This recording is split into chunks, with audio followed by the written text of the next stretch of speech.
आज का हमारा चैप्टर है लाइट एंड रिफ्लेक्शन। ठीक है, लाइट को हिंदी में प्रकाश बोलते हैं। रिफ्लेक्शन, जब हम लाइट में चीज़ों को देखते हैं ना, तो वो रिफ्लेक्शन की वजह से देखते हैं। जैसे आप एक रूम में बैठे हैं, कोई भी लाइट हो, ये ज़रूरी नहीं कि बल्ब की, ट्यूब की लाइट ही होनी चाहिए। वो लाइट सनलाइट भी हो सकती है। तो उसमें हम सब एक दूसरे को देख सकते हैं। ठीक है, तो वो जो देखना होता है ना, वो रिफ्लेक्शन की वजह से देखना होता है। एक्चुअली में लाइट क्या है? लाइट एक ऊर्जा है। ठीक है, लाइट क्या है? एक तरह की एनर्जी है, ऊर्जा है। जब सन निकलता है, जब उसकी लाइट होती है, तो आप उसमें जब बैठते हो तो आपको वार्मथ मिलती है, गर्मी मिलती है। मुझे ना ऐसी आवाज़ आ रही है जैसे कि नेट नहीं चल रहा आप लोगों का। तो अगर नहीं चलेगा तो प्लीज़ मुझे बता देना। अच्छा, अब जो लाइट है वो एक जगह पे नहीं बैठी रहती। लाइट हमेशा ट्रैवल करती है। जैसे आप बैठ जाते हो ना क्लास में, भव्या बैठी है, कोई हिमांशु है, जो भी नाम स्क्रीन पे आ रहे हैं मैं वो बता रही हूँ। तो लाइट एक जगह बैठी नहीं रहती, लाइट ट्रैवल करती है।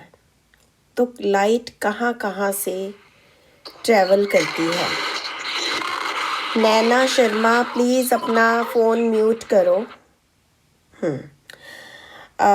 लाइट हमेशा ट्रैवल करती है। तो ट्रैवल करने के लिए उसके चार वो होते हैं सोर्सेज।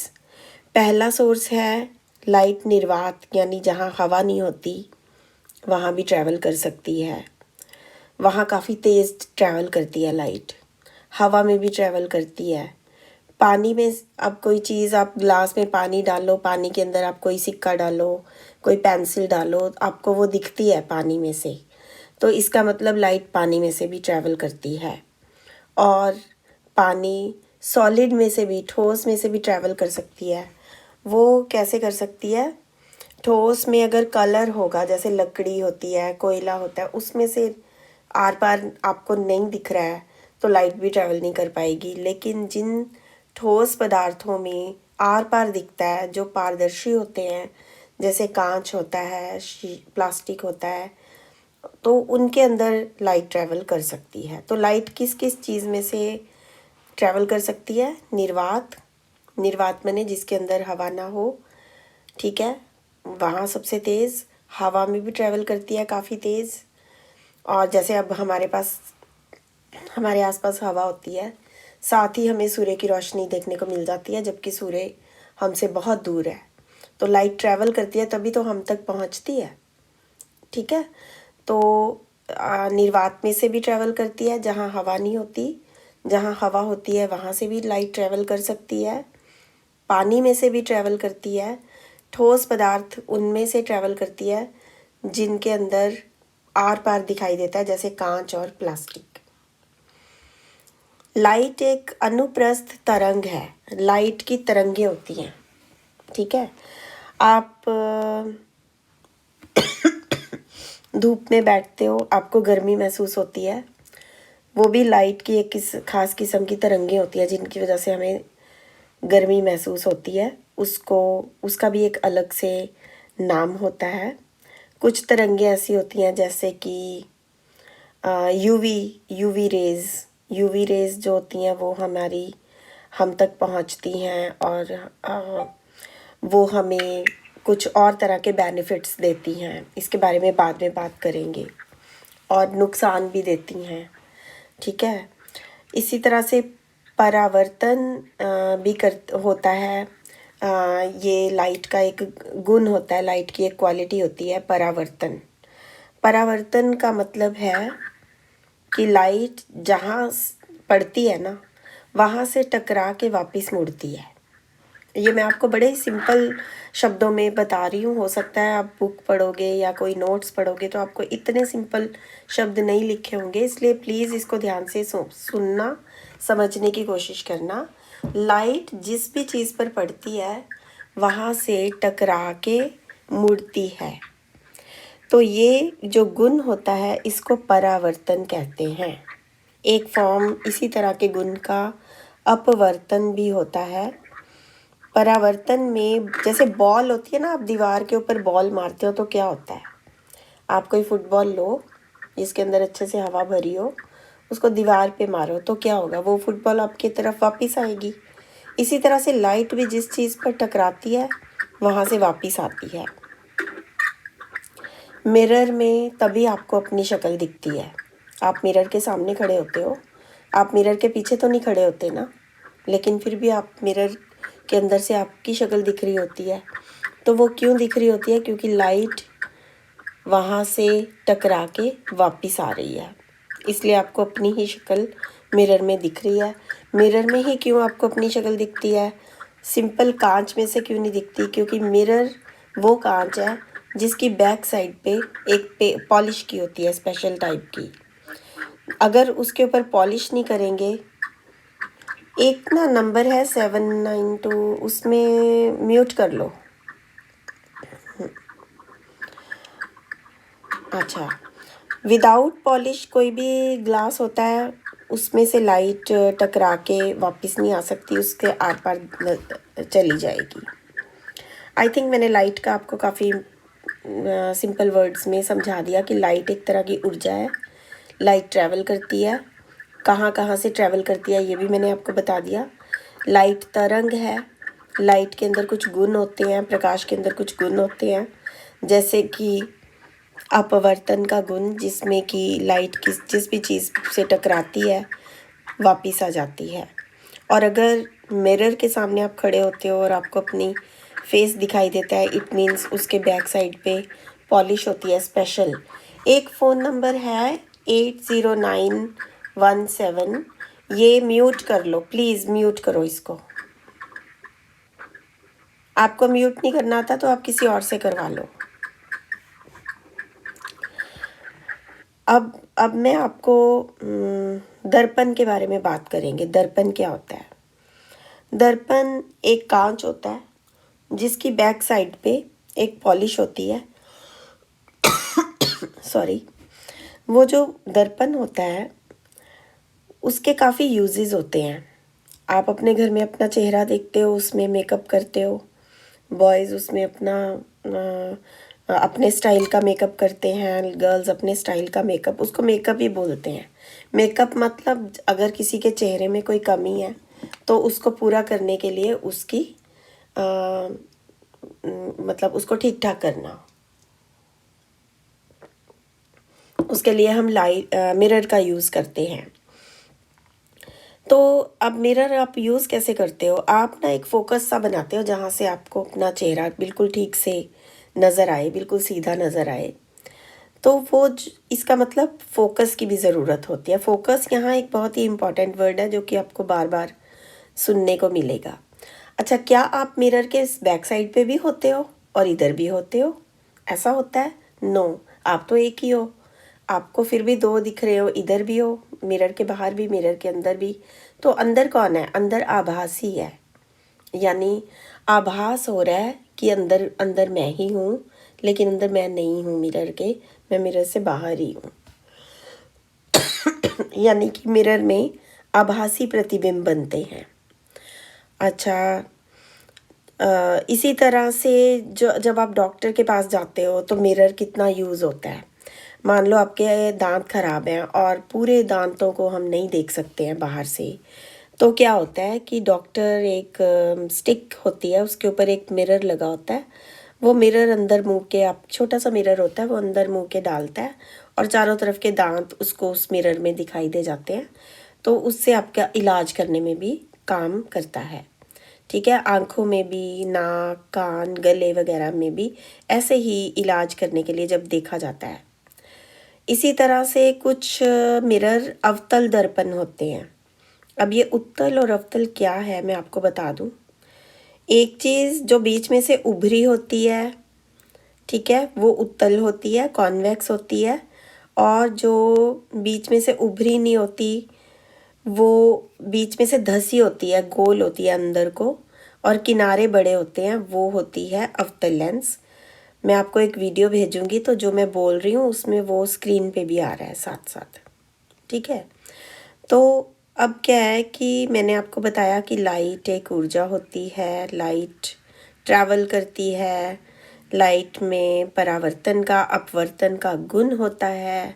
ये भी एक गुण होता है कि वो जिस जगह पे टकराती है वहाँ से वापस आती है। मिरर में भी हमें अपनी शक्ल इस परावर्तन के गुण के कारण दिखाई देती है। जब आप मिरर में, दर्पण में अपने आप को देखते हो तो आप फोकस बनाते हो, ठीक है। डॉक्टर्स वगैरह भी मिरर से इलाज करने में उसको यूज़ करते हैं अपने टूल्स में। डॉक्टर्स के टूल्स में मिरर लगा होता है, लैम्प शेड में मिरर लगा होता है। कुछ मिरर उत्तल होते हैं, कुछ समतल होते हैं, कुछ अवतल होते हैं। हम अपने घर में समतल मिरर रखते हैं, ठीक है। जो गाड़ियाँ होती हैं, जब आप गाड़ी ड्राइव करते हो आपके लेफ़्ट और राइट साइड में बाहर की तरफ मिरर लगे होते हैं, वो हमेशा अवतल होते हैं, ठीक है। तो इसी तरह से फोकस फोकस बहुत इम्पॉर्टेंट बात है जब हम मिरर या लेंस की बात करते हैं। लेंस वो होता है जिसके पीछे पॉलिश नहीं होती, मिरर के पीछे पॉलिश होती है। अच्छा, फिर 3 तरह के मिरर होते हैं, समतल, उत्तल, अवतल, प्लेन, कॉनकेव, कॉन्वेक्स। तो सबसे पहले हम उत्तल दर्पण, जो बीच में से मोटा होता है ना, उठा होता है, उसके यूजेस देखेंगे। इसमें ये लैंप्स में लगता है उत्तल दर्पण। ये होता मिरर है, इसमें से दिखता है, लेकिन ये लैंप्स में यूज़ किया जाता है, तो ताकि ये जो रेज़ होती हैं ना, किरणें लाइट की, उनको फैला देता है, उनको ज़्यादा कर देता है। अपसारी का मतलब एक छोटे से पॉइंट से निकल रही है लाइट और आगे जाके बहुत बढ़ जाती है, क्योंकि अब उत्तल दर्पण में ये गुण होता है कि वो लाइट को बहुत फैला देता है और ज़्यादा एरिया में रोशनी हो जाती है। जितने भी गलियों में, बाज़ारों में लैंप्स लगे होते हैं, वो इसी उत्तल दर्पण के साथ ही लाइट को ज़्यादा बढ़ा के चारों तरफ रोशनी फैला देते हैं। अगर आप अपने घर वाला बल्ब लगाएंगे तो इतनी लाइट नहीं आएगी, गली में, बाज़ार में कम लाइट आएगी। लेकिन आप देखो, आप मार्केट में जाते हो तो कितनी लाइट होती है। बल्ब तो एक ही होता है, लेकिन उसके साथ एक मिरर होता है, वो मिरर उत्तल होता है। आप अपनी बुक्स में बाद में एक बार सुन के ना देखना, उत्तल क्या चीज़ है, अवतल क्या चीज़ है। देखो, मैं तो आपको सिंपल वर्ड्स में रटा सकती हूँ कि उत्तल वो होता है जो बीच में से मोटा होता है, ठीक है। अब आप एक दूसरे को मत देखो, स्टूडेंट नहीं देखना कोई ऐसा जो बीच में से मोटा हो, सिर से पतला, पैर से पतला, तो वो उत्तल है। ये सिर्फ मिरर या लेंस हो सकता है, ठीक है, उसको उत्तल बोलना है। अवतल कौन सा होता है? जो बीच में से पतला, ऊपर से और साइडों से, ऊपर से और नीचे से मोटा। और प्लेन कौन सा होगा? प्लेन, जो ऊपर से नीचे से बराबर होगा, वो प्लेन होगा। जो हम अपने घरों में मिरर यूज़ करते हैं वो प्लेन होता है। अच्छा, ड्राइवर सीट के साथ भी उत्तल दर्पण होता है, और जिसमें आदमी आने जाने वाली गाड़ियों के, अच्छा, मैंने आपको पहले बोला कि गाड़ियों में, रेलवे इंजनों में, सर्च लाइट्स में अवतल दर्पण का उपयोग होता है, लेकिन जो ड्राइवर सीट के पास मिरर लगा होता है वो उत्तल होता है, यानी वो बीच में से मोटा होता है। इससे आप पीछे दूर तक देख सकते हैं, ज़्यादा बड़े एरिया में देख सकते हैं, ठीक है। और छोटा दिखता है, लेकिन उसका फ़ायदा ये होता है कि जब आप गाड़ी ड्राइव कर रहे हो तो ये नहीं है कि कैसा दिख रहा है कोई, ये होता है ज़्यादा से ज़्यादा चीज़ें दिखनी चाहिए ताकि आप गाड़ी चलाते टाइम कोई भी गलती ना करें। अब मिरर किस फार्मूले पे काम करता है? मिरर इस फार्मूले पे काम करता है कि अगर प्लेन मिरर सोचें हम, तो उसमें ना जो लाइट पड़ रही है, आने वाली लाइट है, उसको इंसिडेंट रे बोलते हैं, आई, ठीक है। जो जाने वाली है टकरा के, उसको रिफ्लेक्टेड रे बोलते हैं, आर। बहुत ही सिंपल वर्ड्स में बताया मैंने। मिरर का एक अभिलंब भी होता है जिसको नॉर्मल बोलते हैं, वो बिल्कुल सीधा होता है। मैं एक डायग्राम भी दूंगी आपको, उस डायग्राम के थ्रू आपको समझ में आ जाएगा। जब लाइट पड़ती है, उस लाइट की जो किरण है, रे है, उसको इंसिडेंट रे बोलते हैं। जो टकरा के वापस जा रही होती है उसको रिफ्लेक्टेड रे बोलते हैं। इंसिडेंट रे को स्मॉल में हम आई बोलेंगे, रिफ्लेक्टेड रे को आर बोलेंगे, नॉर्मल का नाम आपने पी रखना है। और ये दोनों एंगल भी बनाते हैं पी के साथ। नॉर्मल एक सीधी लाइन होती है, इंसिडेंट रे और नॉर्मल के बीच की दूरी एक एंगल बनाती है, एंगल आई। इसी तरह से नॉर्मल और रिफ्लेक्टेड रे के बीच की जो दूरी होती है कॉर्नर में, वहाँ एंगल आर बनता है। लाइट की और हैबिट्स बताती हूँ आपको। लाइट हमेशा सीधी लाइन में चलती है। लाइट कभी मुड़ के नहीं जाती कि कभी वो इधर सीधी जा रही है, कभी फिर इस गली में मुड़ जाएगी, फिर उधर मुड़ जाएगी, ऐसे नहीं चलती। लाइट सीधी चलती है, इसीलिए जैसे ही सूर्य रोशनी छोड़ने लगता है, सीधी उसकी जो किरणें हैं वो धरती के ऊपर पड़नी शुरू हो जाती हैं। प्रकाश विद्युत चुंबकीय तरंग है, इससे संचरण के लिए किसी माध्यम की ज़रूरत नहीं है। यानी कि जब हम इलेक्ट्रिसिटी की जो लाइट की बात करते हैं ना, मतलब नेचुरल लाइट की बात नहीं कर रहे, इलेक्ट्रिसिटी वाली, वो एक चुंबकीय तरंग होती है। इसको चलने के लिए माध्यम की ज़रूरत नहीं होती। माध्यम की ज़रूरत किसको होती है? जो हम शुरू में प्रकाश नॉर्मल जैसे सनलाइट वगैरह, उसको ज़रूरत होती है। प्रकाश अपारदर्शी वस्तुओं की छाया बनाता है। शैडो देखी है आपने? आप चलते हो धूप में, हर चीज़ की शैडो बनती है, छाया बनती है, परछाई बनती है। पेड़ों के नीचे लोग खड़े होते हैं छाया लेने के लिए, तो छाया प्रकाश ही बनाता है। यानी जैसे ही बीच में लाइट चल रही है, बीच में कोई सॉलिड चीज़ आ गई जिसके आर पार नहीं देख सकते, जो कि अपारदर्शी है, वहाँ वो शैडो बना देती है। ठीक है, इसीलिए लोग अम्ब्रेला लेके चलते हैं, पेड़ों के नीचे खड़े होते हैं। सबसे तेज़ कहाँ चलता है प्रकाश? मैंने बोला आपको प्रकाश के चलने के 4 माध्यम हैं। निर्वात, जहाँ हवा नहीं होती, हवा, पानी और ठोस। ठोस सिर्फ यही होते हैं जो पारदर्शी होते हैं, जैसे कांच और प्लास्टिक। ठीक है, तो इन 4 माध्यमों में प्रकाश चल सकता है। कहाँ सबसे तेज़ चलता है? नंबर 1 निर्वात, जहाँ हवा नहीं होती, वहाँ सबसे तेज़ होती है प्रकाश की चाल। कितनी होती है? 3 × 10⁸ मिनट माइल पर सेकंड। अब परावर्तन क्या होता है? टकरा के वापस आना। ये तो सिंपल वर्ड्स में मैंने आपको समझा दिया, लेकिन एग्ज़ाम में आपसे परावर्तन की डेफिनेशन पूछेंगे तो आप ये नहीं लिख सकते कि किसी चीज़ पर पड़ती है, टकरा के वापस आ जाती है। वो तो मैंने समझाने के लिए बोला था। परावर्तन की एक प्रॉपर डेफिनेशन होती है। किरण यानी प्रकाश की किरण किसी माध्यम से चलती है। कोई भी माध्यम हो सकता है, निर्वात भी हो सकता है, हवा भी हो सकती है, कांच भी हो सकता है। माध्यम से चलती हुई किसी भी चमकदार तल पर पड़ती है जब वो, जैसे कि मिरर की पॉलिश, किसी भी चमकदार तल पर पड़ती है, वहाँ से टकरा के उसी माध्यम से वापस जाएगी। जब पड़ती है तो कौन सी रे होती है? Incident ray. जब वापस जाती है तो रिफ्लेक्शन। ठीक है, प्रकाश का किसी दर्पण से टकराकर उसी माध्यम में वापस लौटना परावर्तन कहलाता है। प्रकाश के परावर्तन के 2 नियम हैं।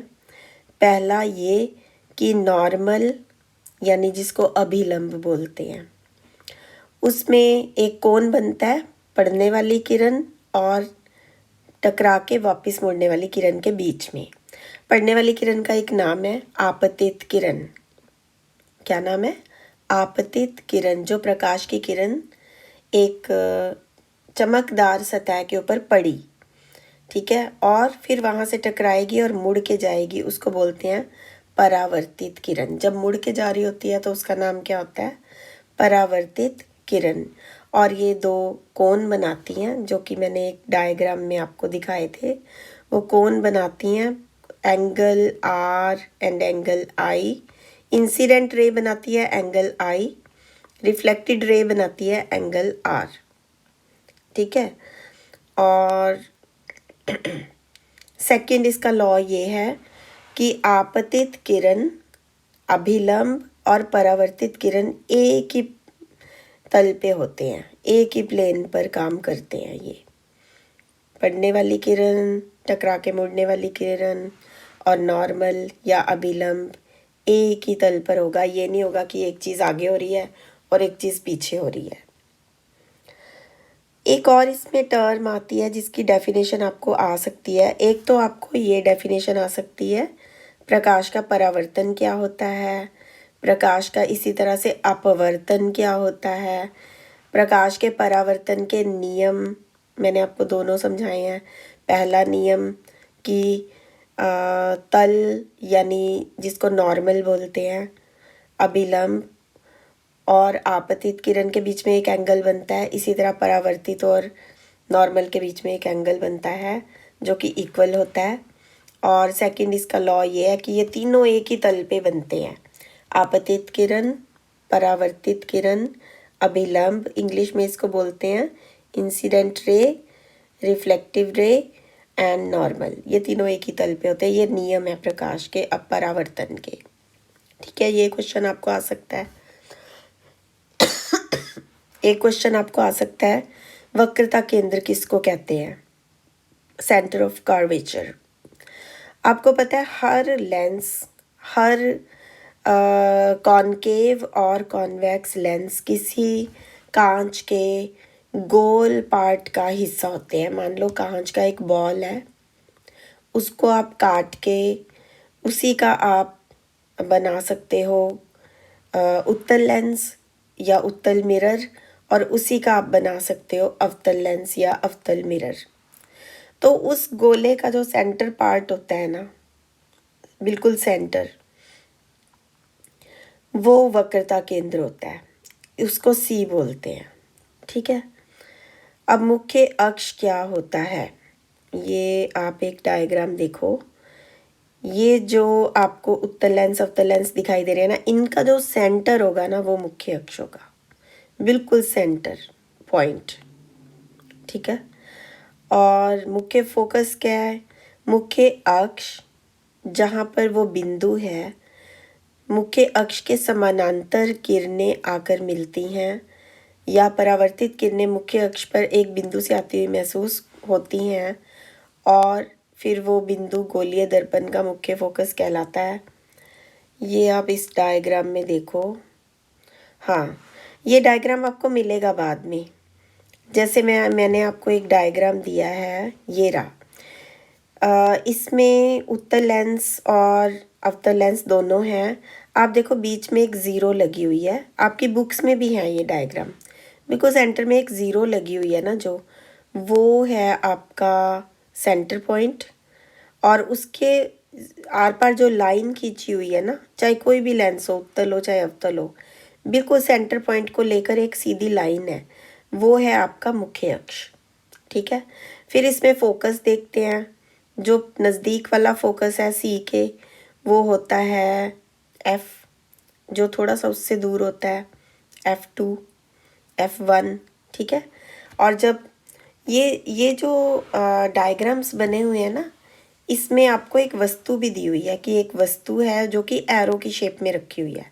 जैसे मान लो एक लेंस पड़ा हुआ है, ठीक है, उसके सामने एक एरो है ना, जो वो कोई भी वस्तु है, तो वो वस्तु लेंस में से आपको आर पार दिख जाएगी या दर्पण में भी नज़र आएगी। तो वो क्यों नज़र आएगी दर्पण में, दर्पण में मिरर में जिस साइड आप बैठे हो उसी साइड से नज़र आएगी।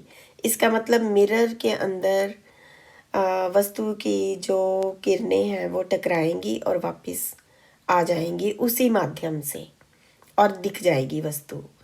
लेकिन अगर यही जो चीज़ हम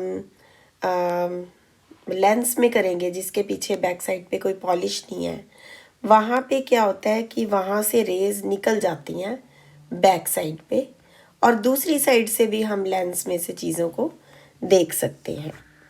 ठीक है। और फोकस दूरी, दर्पण के ध्रुव और फोकस बिंदु के बीच की दूरी को फोकस दूरी कहते हैं। फोकस पॉइंट क्या होता है? मुख्य अक्ष के, मैंने आपको बताया कि जो बीच में आपको नज़र आ रहा है ना, लेंस के या उत्तल लेंस या अवतल लेंस के बिल्कुल बीचों बीच जो पॉइंट नज़र आ रहा है, वहाँ से मुख्य अक्ष नाम की एक लाइन बनती है। तो वो जो लाइन है वो आपका मुख्य अक्ष है। उसके ऊपर से भी एक रे जा रही है बराबर दूरी पर, तो वो समानांतर किरणें हो जाएंगी। बिल्कुल समान अंतर लाइन वो लाइन होती है जिसके बीच का डिफरेंस कभी भी ख़त्म नहीं होता, वो समानांतर लाइन होती है। तो वो आपको एक डायग्राम में दिख रही है।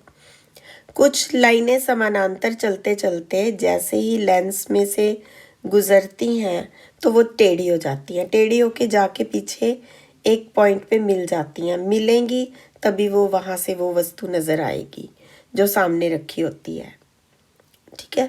तो ये कुछ पॉइंट्स हैं इस चैप्टर के जो मैंने आपको समझा दिए। आई नो आपको अगर कुछ मुश्किल लगेगा तो आप प्लीज़ मुझे बताना, मैं इसकी वीडियो भी आपको भेज देती हूँ। Thank you so much.